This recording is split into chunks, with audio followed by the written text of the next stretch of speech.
And joining us to discuss the historic defamation case is Law and Crime Network host Jesse Weber and NewsNation media contributor Colby Hall joining us from Delaware.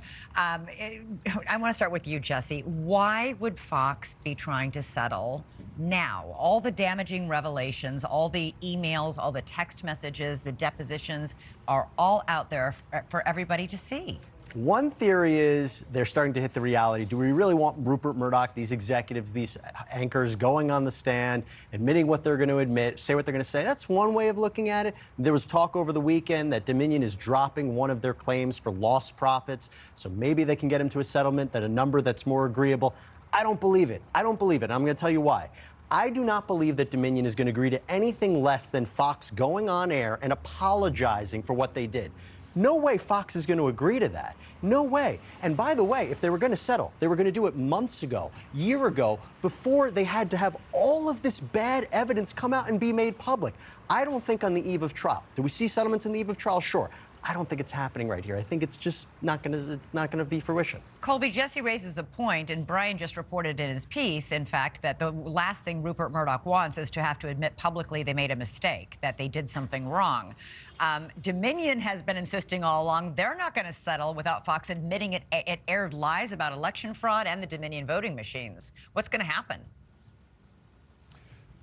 Well, I mean, it's the immovable post versus the unstoppable object, right? There's really, Rupert Murdoch and Fox News and Fox Corp are really between a rock and a hard place here. This is why we're not settling, because Rupert Murdoch, I think, has fallen prey to sort of hubris, overconfidence that they could work this out.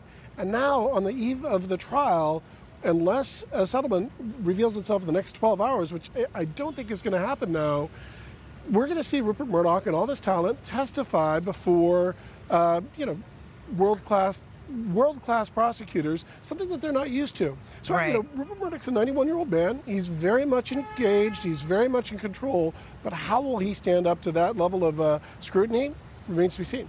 Well, and Colby, among the most damaging things to emerge thus far is the deposition of Rupert Murdoch when he admitted that several hosts endorsed the lie. And he says, in retrospect, they shouldn't have done that.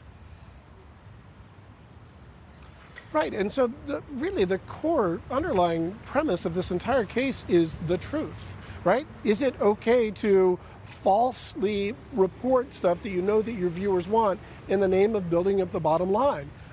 If you're a news network, that should be a non-starter, of course not.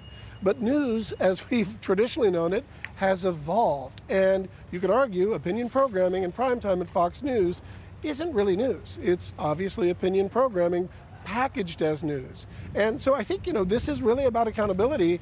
And, what's at trial here isn't just the truth, but kind of the future of cable networks and journalism in general. That's why I think it's just a fascinating, that's why it's being covered so ardently by media reporters, because this will set the trend moving forward. Jesse, Rupert Murdoch is 91, 92.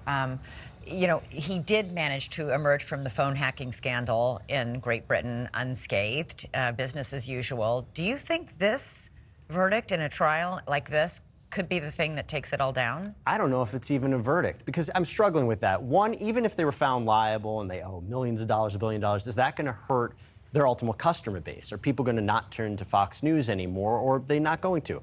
The thing that I think is everything that's come out already has already been damaging to Fox News. I think people had ideas that Fox News wasn't being totally truthful with their information, and they were pushing a certain a theory, a narrative. But since everything's come out, they don't need a trial. They don't need a jury to come forward and say that Fox News is liable in the court of public opinion. Right. Court of public law is something different. All right, stay tuned. Buckle up, as they say. Jesse Weber, Colby Hall, thanks so much for being here tonight. Thank you for watching. Go to newsnationnow.com to find NewsNation on your television provider. And don't forget to click the red subscribe button below to get more of NewsNation's fact-driven, unbiased coverage.